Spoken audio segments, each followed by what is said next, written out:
Thank you. I trained originally as an actor at the Bristol Old Vic Theatre School. And since those long lost days of many years ago, I have developed many transferable skills. And nowadays I work primarily, although I do a little bit of acting every now and again, I work primarily as a director for the theatre, and a dialogue coach on film. And I also train people to speak in presentations, because I discovered that actually what fascinated me much, much more than actually being on stage and performing was process, words, communication, and the power of all of that, the power of words, the power of communicating. And that's where I've really steered myself since those days. And along the way, I discovered a workshop called The Mastery of Self-Expression. And that was quite some time ago now. I did it about 20 years ago. And I went on to train to lead it. And it is really centered on creativity.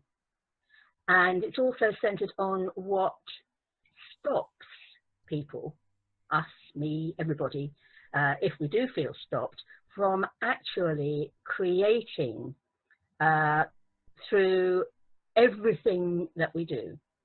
And so the workshop was, it was originally devised in America by a director called Dan Fossey, not to be confused with Dan Fossey, who is with Bob Fosse, who's a dancer.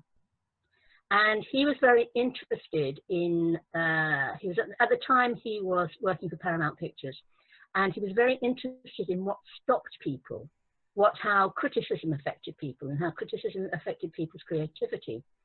And rather than approaching it from an academic point of view, he approached it from an actual doing point of view, from the perspective of doing something that at exactly the same time that your mind was saying, I can't do this, and all the things that come up, all the historical things that come up through our upbringing, through our childhood, through our experiences, that can cut down our creative flow, if you like. I mean, obviously it's not true for everybody, and everybody's different, but very often, now, well, there are fantastic things that people do, amazing things that people create. And the workshop creates an open space and a safe space for people to take risks, to risk being creative in the moment and actually being witnessed in it, not in a religious sort of way, but actually witnessed, being seen. Because very often it's the case that we will block ourselves and not see what's available out in the world, out in our relationships, and in all sorts of ways, because there's always a what if, or because there's some sort of restriction that we put on ourselves, some reason that we block ourselves.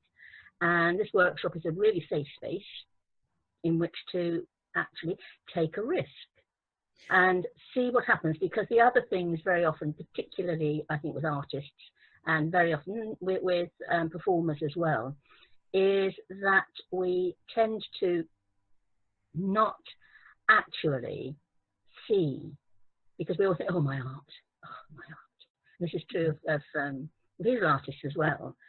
It's mine, it's me, it's who I am, it's what I am. Whereas in fact, whatever we create, the place to look for our creativity is in other people. The place to look for our creativity is out there, if that makes sense. Because if we can't keep it to ourselves. If we do, then we don't see what we've created, because we will start to judge things by virtue of standards that may well have been imposed on us. So what happens if those standards are actually, put at the back of the room for a while, and we give ourselves the freedom to be in relationship, and that's the big thing, to be in relationship with other people and so create within relationship. rather than, on our own.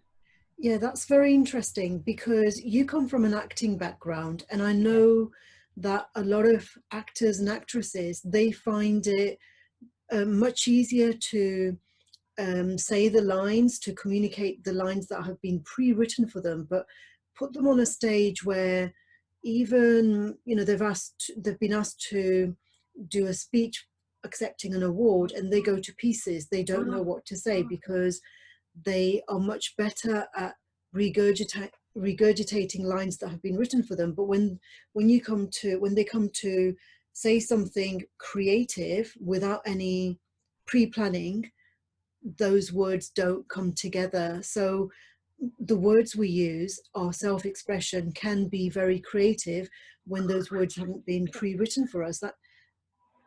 Yeah, absolutely. I mean, it's part of the human condition that we create. We're creating all the time. Not a moment goes by when we're not creating. I mean, maybe when we sleep, but even then we're dreaming, maybe, or there's something is going on. But for every single moment of the day, be it creating something which is available to others, or creating an opinion about the person who's sitting opposite you in the train, who is wearing a particular type of shoes, and then that will enable us to create within our own minds something about that person. We're creating all the time, and I think some of that it's a survival. We create to survive. We And do. it's We do create when we hmm? are in a healthy state of mind, but not all creativity is life enhancing. No, Sometimes, oh no, yeah, yeah, no, sometimes the words yes, we use can I'm be very sure. destructive. Yeah. Yeah, absolutely. I'm not out to sort of suggest that all creativity is good for humanity or anything else, good for the planet, good for other species, good for anything necessarily. But what I'm suggesting is that we will do it nevertheless. So creating a new way of torturing people. Now, we might not like to think of that as being some creativity, but it is, because creativity in itself, I think, is neutral. We create. Mm-hmm. We can't help it. And then sometimes we keep our creativity to ourselves, and we keep the things that we create to ourselves, because at some point in our history, we've created the conclusion that it's not acceptable. Well, maybe it's And not acceptable as because it seems to be destructive in some way. yes, or it will get us rejected. And when we're very young, we create a way of living in the world, a way of surviving, in fact, because that's what we're born to survive. And sometimes, well, all the time, we work out how we can survive. So taking it to extremes, it can be the child who knows how to please a parent in order to survive. Mm-hmm.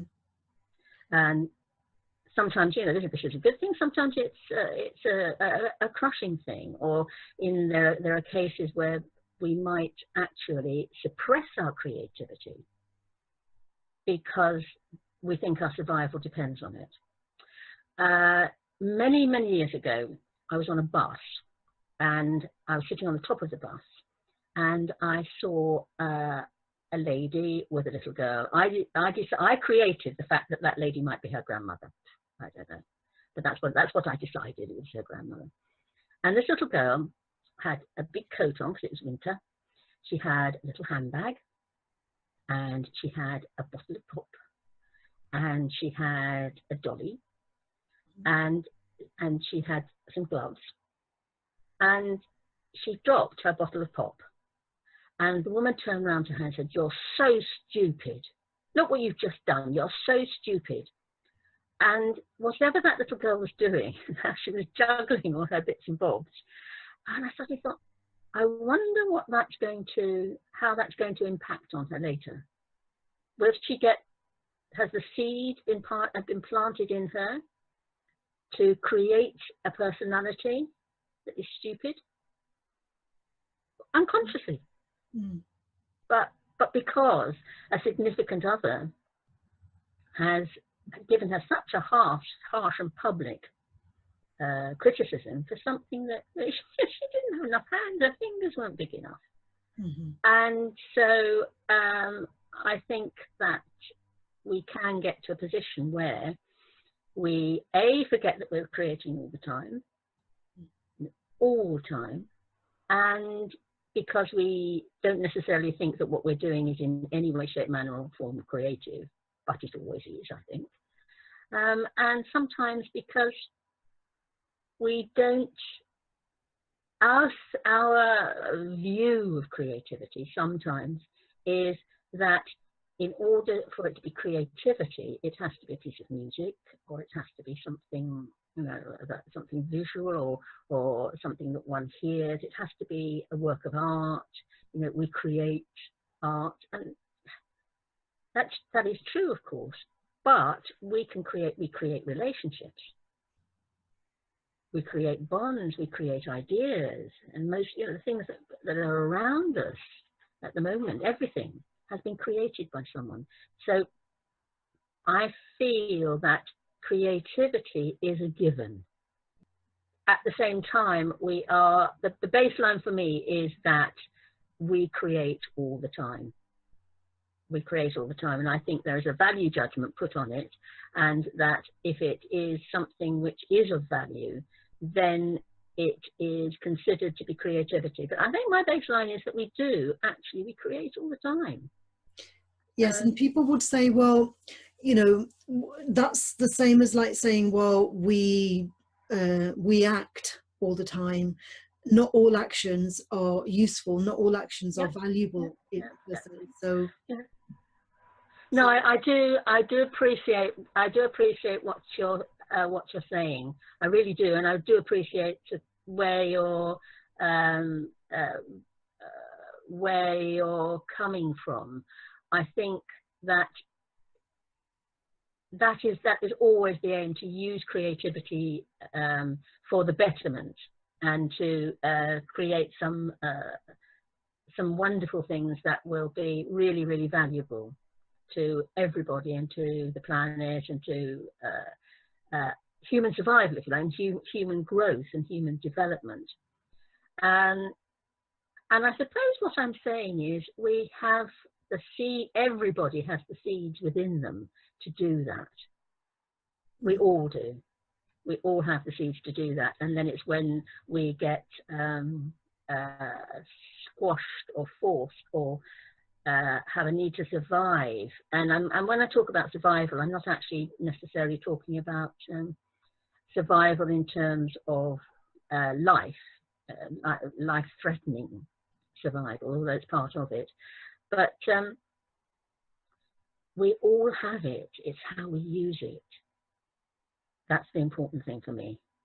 Yeah, because there's the Darwin perspective on creativity as well, that creativity is, because you mention survival so often, that creativity is what allows us to survive and adapt to changes in the environment. But we do get ill, and so illness and lack of well-being could be evidence that we're not being as creative as we could be. Yes, quite possibly.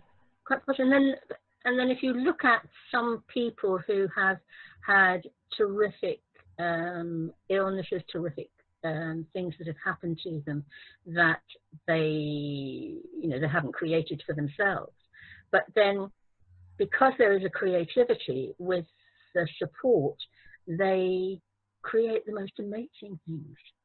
People create being able to walk again when maybe they've been told they never will. And for me, that's really, it's all the same juice. There's something really fundamental about our ability to create, that when it's harnessed and when it's nurtured and when it's inspired, then yeah, wow, I mean, exactly what you're talking about. But for me, that doesn't necessarily mean it ain't there. It just is. It's just not fed. It's not encouraged. I mean, that's one of the things about the workshop is, you know, take a risk. Right. Take a risk to create something that you haven't. You might have had, you know, had it in your head, or you may have had it in your heart. But actually, to be able to stand up and be witnessed in it, again, that's not a religious thing, but to actually share that and witness your creativity reflected back to you by another human being. And that, to me, that's an expression of universal love. And that is so precious, so precious. That hang on, oh, hello, actually, we are the same. We're the same but different. But it really resonates and thinks, you're a part of me, I am part of you. And we're all a part of each other. And what might we create together? Yeah, there is a lot, you know, like when we're looking or when we're feeling the life force of one person and another person, there's all the interconnections. There doesn't seem to be boundaries between life force. There's boundaries between bodies, but not the life force itself. And I think that the word for that is love.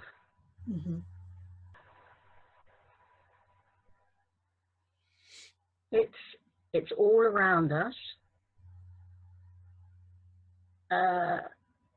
And with your own creativity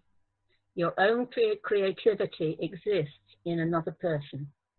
It's when that other person sees your creativity or experiences it that your creativity really exists.